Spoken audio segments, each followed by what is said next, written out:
Israël poursuit ses frappes dans le nord de la bande de Gaza. Selon la défense civile palestinienne contrôlée par le Hamas, les attaques auraient également ciblé l'hôpital Al-Aouda.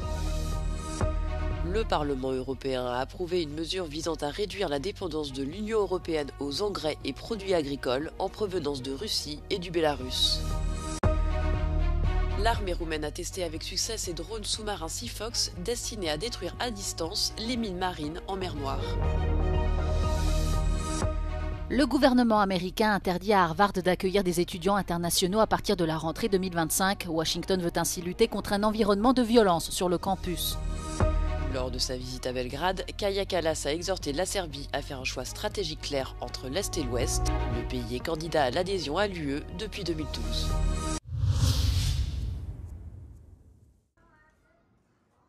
Israël a appelé à de nouvelles évacuations dans le nord de la bande de Gaza où il poursuit ses bombardements, malgré les critiques internationales croissantes sur l'intensification de son offensive dans le territoire palestinien. Selon la défense civile palestinienne contrôlée par le Hamas, au moins 107 Gazaouis ont été tués au cours de ces 24 dernières heures et plusieurs bâtiments dont l'hôpital Al-Aouda, l'un des 2 derniers hôpitaux ouverts dans le nord de l'enclave, ont été touchés par les frappes. Le personnel de l'hôpital indique que les frappes ont provoqué des incendies et d'importants dégâts aux équipements et aux réservoirs d'eau. De son côté, l'État hébreu nie toute responsabilité dans l'attaque car il ne ciblait pas le bâtiment et promet l'ouverture d'une enquête.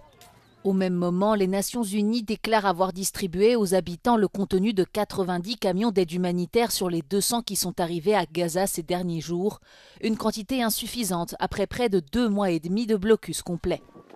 L'organisation précise que le reste n'est pas encore arrivé au centre de distribution en raison de nouvelles procédures de sécurité mises en place par Israël. L'agence israélienne chargée de superviser les opérations d'aide affirme, elle, que selon ses propres études, il n'y a pas de pénurie de nourriture dans l'enclave. Les frappes israéliennes se sont également étendues au Liban. Plusieurs médias locaux rapportent que des sites proches de la frontière ont été touchés. Israël affirme avoir ciblé des bâtiments et des installations appartenant au Hezbollah afin d'empêcher le groupe de se réarmer. Le Premier ministre libanais a appelé la communauté internationale à faire pression sur Israël pour qu'il respecte l'accord de cessez-le-feu existant.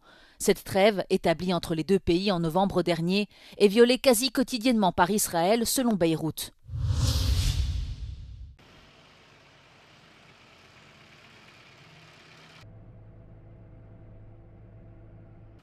Le Parlement européen a approuvé une mesure visant à réduire la dépendance de l'Union européenne aux engrais et produits agricoles en provenance de Russie et du Bélarus. Cette initiative poursuit un double objectif, d'une part priver Moscou d'une source majeure de financement de sa guerre en Ukraine et d'autre part renforcer l'autonomie stratégique de l'Union. If the agriculture sector pays for fertilizers, then the money goes to Russian budget directly. And in the last time we observed constantly increasing amounts of buying of Russian fertilizers.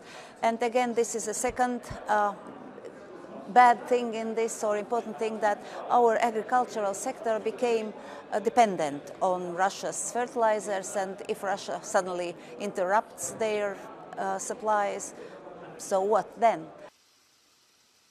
À partir du 1er juillet, les droits de douane sur les engrais russes passeront progressivement de 6,5% à près de 100% sur une période de 3 ans, sous réserve de l'approbation finale des ministres de l'Union européenne.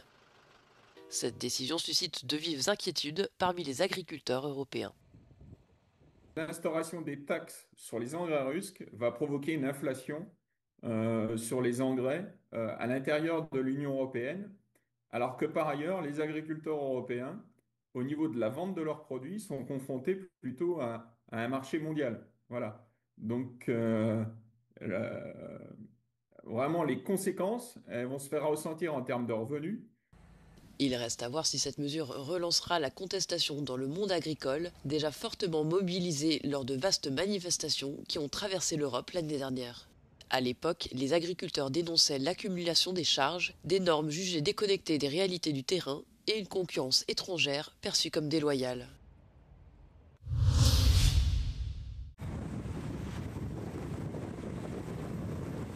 Les drones sous-marins Sifox, embarqués à bord du chasseur de mines roumain Ion Ghiculescu, ont été testés avec succès en mer Noire. Ces équipements télécommandés, sans pilote, sont conçus pour localiser et neutraliser les mines marines à distance, l'absence d'intervention humaine permettant de ne pas exposer les équipages au danger.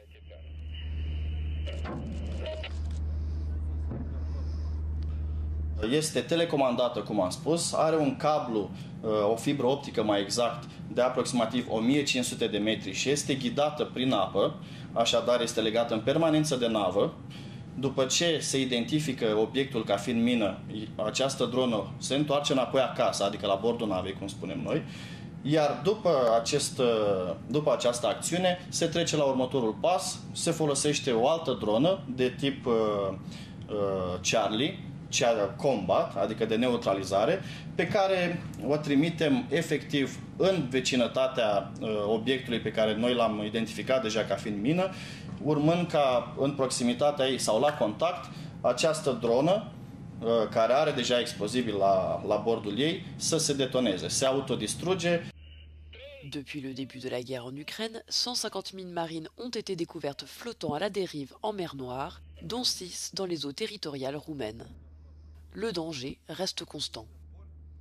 Atât Ucraina a executat minare defensivă, cât și Federația Rusă a executat minare ofensivă. Așadar, numărul minelor care se pot desprinde, bineînțeles, nu-l cunoaște exactitate, dar cu siguranță pot fi mine care pot ajunge în derivă și implicit riscul devine din ce în ce mai mare și este din ce în ce mai mare, dar și noi suntem într-o alertă maximă și suntem gata de luptă și de executarea oricărei misiuni. Le chasseur de mines a été acheté au Royaume-Uni pour 150 millions d'euros. Ses capacités embarquées en font un atout majeur du contingent chargé d'assurer la sécurité du trafic maritime en mer Noire, aux côtés des forces navales turques et bulgares. Nava face parte din grupul de luptă împotriva minelor marine, iar echipajul este mereu gata de acțiune. MCM Black Sea a fost constituit tocmai împotriva acestui pericol care a apărut în Marea Neagră odată cu războiul din Ucraina. Iar pe lângă antrenamentele care au loc în comun cu bulgarii și turcii, pot apărea oricând situații reale în care membrii vor lucra împreună. Dacă primim indicii că ar fi un pericol în zona noastră de responsabilitate, suntem pregătiți și ca să plecăm în timpul cel mai scurt. Le chasseur de mines Ion Ghiculescu est le seul navire de combat acquis par l'armée roumaine par ses forces navales au cours des dernières décennies. Récemment, le Conseil suprême de la défense nationale a donné son feu vert à l'acquisition d'une corvette légère de conception moderne, soulignant la volonté de la Roumanie de renforcer sa défense maritime.